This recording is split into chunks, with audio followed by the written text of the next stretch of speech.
This is a bit of a stream of consciousness kind of video. Of late, I've been thinking a lot about the Mahabharata and how it has impacted human society, Indian society, maybe not human society, how it's impacted human society ever since it was first published or revealed as a book. There are all the obvious pitfalls and gaps in the Mahabharata, especially from our perspective today, the modern perspective today. One is the sexual exploitation and sexual violence against women. The uh, the royal princess Draupadi, she is stripped in public, in the court, in the presence of elders and other courtiers, by her husband's cousin, who then forces her to sit on his lap. This is a clear example of sexual violence against women. You're reducing them to objects of the male gaze. You're reducing them to their physical self instead of letting them be as fully realized adults and people. So that it's an example of sexual violence. Then there's also this other thing about women being treated as property. When Arjun wins Draupadi in Swayamvar, and here's another word, the word wins, but at least in the Swayamvar, at least on paper, the woman had a choice. She could choose to accept the proposal of the man who wins the Swayamvar or not. When he wins her and brings her home, his mother tells him to share her with all his brothers, and there are 5 of them. Though her mother apparently says it unknowingly, that he's bringing a wife home and not a piece of food, a piece of roti or something like that, it still indicates that to the protagonists of the Mahabharata, the 5 brothers who make up the Pandavas, the wife was common property among all of them. She had to spend 1 year each, every 5 years, 1 year with every brother, and as man and wife, and otherwise the other brothers were not even supposed to look at her, and she was not supposed to look at the other brothers, though apparently she always had a soft spot for Arjun. But the fact of the matter is that there is the treatment of women as objects. There's the sexual violence and exploitation of women. Those are very, very apparent gaps and issues with the Mahabharata. But we can attribute some of that to the how things used to be in the past. So you can maybe ignore it, might not like, but you can ignore it and take the good with the bad kind of thing.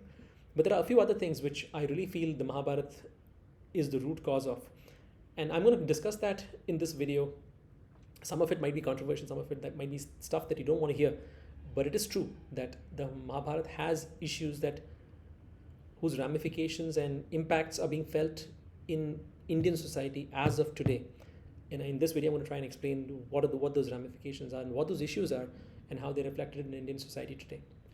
The first thing that I take issue with in the Mahabharata is that in the Mahabharata, all the main characters are either gods themselves, like Krishna, or they're demigods. They're nearly gods. They're the best in what they do. Yudhishthira is the most just person in the world. Bhim is the strongest warrior. Arjun is the most able archer. Nakul and Sahadev are the most beautiful and the most intelligent people on earth. Then Bhishma Pitama, he makes the ultimate sacrifice of deciding not to have children and staying celibate because he has made a promise to his father that he would never be the person stealing the throne from his father's second wife's child. So there are a lot of nearly divine or really, really strong characters, larger than life characters in the Mahabharata. Shakuni is the best dice player in the world. He's the most, he can control the movement of dice. These are just people you just want to be. You might not want to be Shakuni because he's such an evil person, but these are all amazing people that you really want to emulate and be like. And then later on in the Mahabharata, these people are shown to make choices which are a little questionable. Not little, very, very questionable. And when you see that, you have this conflict in your head. You should have some conflict in your head. And why is it that this person is making a choice like this or having such doubts? But then we end up not hearing that part at all and only following them as divinity. Compare this with the Game of Thrones. The Game of Thrones is again another epic story where there are 7 kingdoms who are fighting against each other, civil war, but they also have an external aggressor in the form of the Night King, and these characters have to make choices. But nowhere in this, apart from maybe 1.5 characters, are these characters in the Game of Thrones shown to be divinity. And even the people who are shown to be divinity, they don't claim divinity. They just know that they have certain higher powers associated with them, but they don't claim to be divinity, or they don't claim to make it a common mainstream thing. So you don't feel that you can emulate them at all. For example, Melisandre, who's the red woman, who speaks for the king of light, is a medium and a mechanism to reach divinity, but is not divinity herself. Then Daenerys Targaryen, she can control fire. She's immune to fire, and she can control dragons. But again, it's treated as an aberration. She's able to control dragons and she's able to survive fire because she's a Targaryen and it's in her blood. So there is something biological and human and understandable behind some of the things that she's able to do. Jon Snow is revived by the Red Woman. So I'm not going to treat him as divinity. But in general, these are two characters, the Red Woman and Daenerys Targaryen, who are the only who have powers other than and above and beyond what humans have. So that's the only place. But in comparison, the Mahabharata, all the main characters have some superior power. Karna is the most generous and the most giving person. All those things. I mean, just you read about characters in the Mahabharata and you think of them as divinity. You don't think of them as people. And in fact, divinity itself arrives in the world of the Mahabharata. Vishnu in the form of Krishna comes to the Mahabharata and is able to reveal himself as a divine creature, divine being on the battlefield to Arjuna. So that's one place where the Mahabharata is different from other epics. And this is a problem because once you see that there's divinity, you start emulating them. You don't have any questions and you're afraid not to emulate them. Like for example, if everybody wanted to be like Jesus and then you felt that if Jesus does something, I'm also should be allowed to do it without any question. And if that's the way people live, then people will become more Jesus-like and there'll be no room for questioning it. And that's what's happening with the Mahabharata and all the characters in the Mahabharata. That's one issue. Then the second issue with the Mahabharata is how easily and without concern we make our lower classes and lower caste people make sacrifices. The Mahabharata consists of two families, the Kauravas who have 100 brothers, and the Pandavas who are 5 brothers. And they're always in conflict, but they are being trained by the best warrior and best warrior teacher of the land, Dronacharya. Dronacharya then one day notices Eklavya, a boy from a much lower caste, who has learned to be as good an archer as Arjuna just by watching Dronacharya teach the royal princes how to perform in their chosen weapons. And then Dronacharya asks Eklavya for his thumb, and Eklavya gives the thumb. Now, if you think about it, the thumb is the only way Eklavya can operate the bow and arrow. Eklavya spent his entire life learning only the skill of archery. He has no other skills. And yet, Dronacharya decides to take his thumb as payment for teaching him how to be an archer, and hence mutilating him and preventing him from doing the only thing he's learned to do. In today's society, Indians have the same habit of assuming that people from a lower caste or a lower class are ripe for exploitation. They need to do things we tell them to do. And all those things stem, in my view, from the actions of Dronacharya in the Mahabharata. Keep in mind, the Dronacharya is the most able, capable warrior teacher of the time. And if he does it, it's justified. Because you can't question divinity or near divinity. See, the people who follow him feel equally justified in exploiting and using the resources of the lower caste and the lower class people of India. Let's move on. So let's move on to the third thing. In the battlefield, you commonly see underhanded means being used to win the war. For example, Dronacharya is killed by a warrior because the warrior goes about saying that Ashwatthama is dead. Ashwatthama is the name of Dronacharya's son. And when Dronacharya hears that Ashwatthama is dead, Dronacharya loses heart and he lays down his weapons, and then he's killed by the warrior. But in reality, Ashwatthama, the Ashwatthama that the warrior was announcing the death of was the name of an elephant. So he was saying an elephant named Ashwatthama is dead, though he didn't say it fully like that.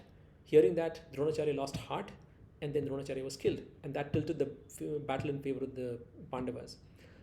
Similarly, when Bhima and Duryodhan are fighting, then Bhim is told by Krishna, divinity himself, to attack Duryodhan below his waist, because above his waist, Duryodhan is impossible to defeat.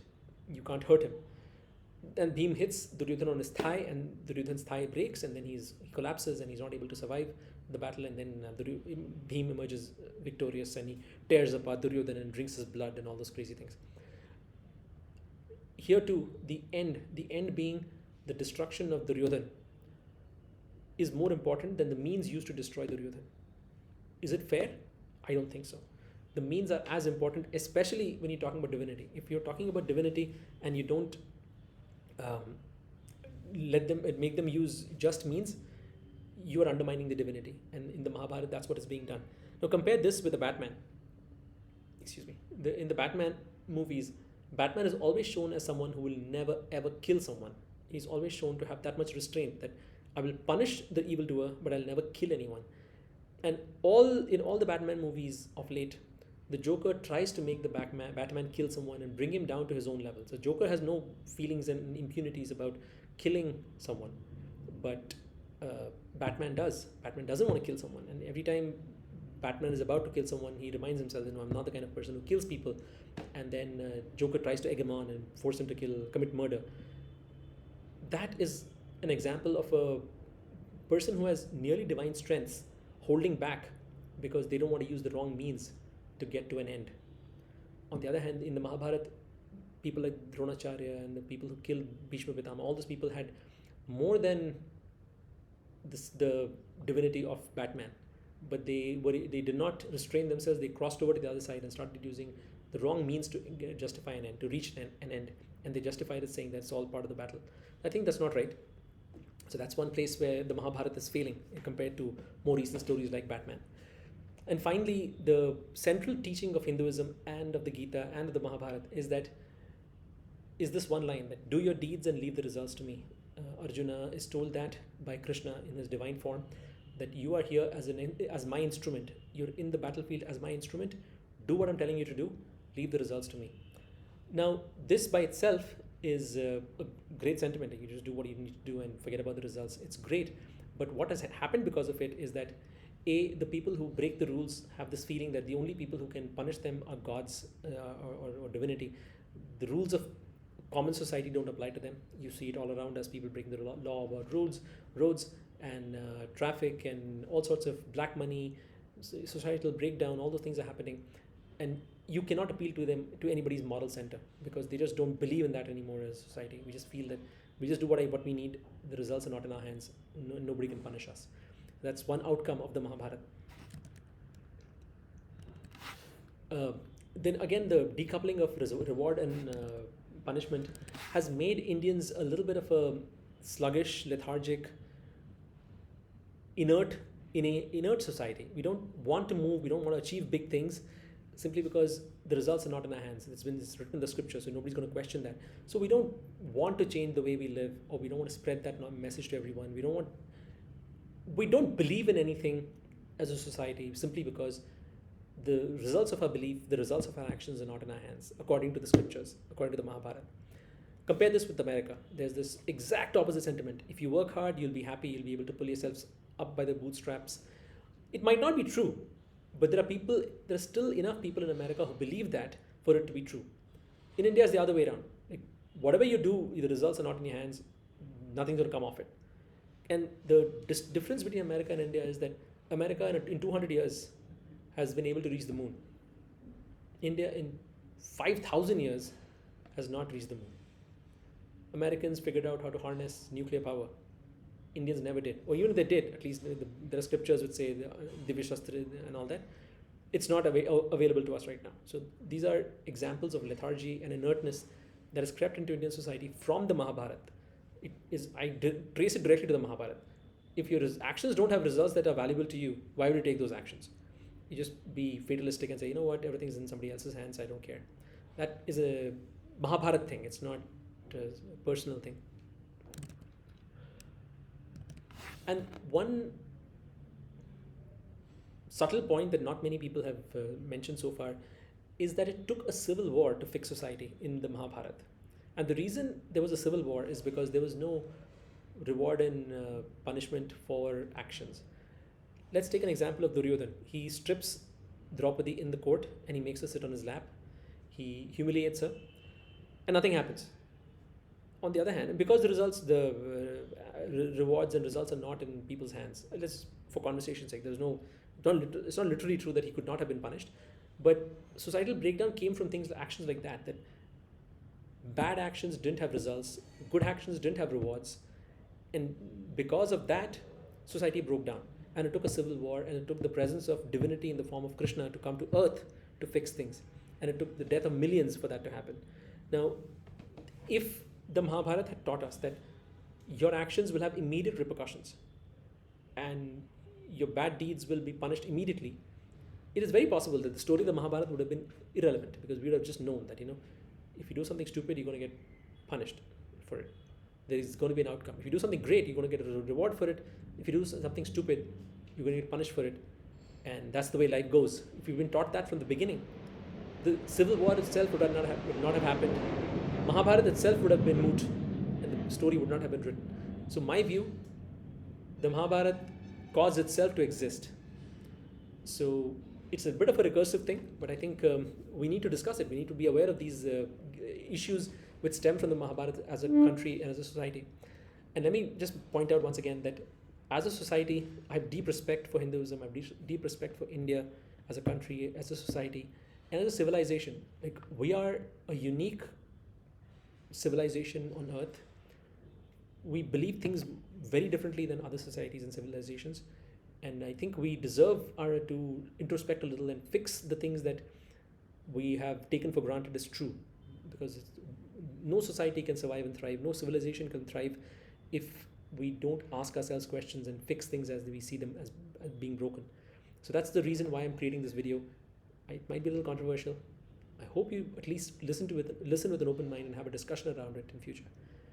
Thanks. I'm thinking about 20 minutes of this. All right. Thank you very much.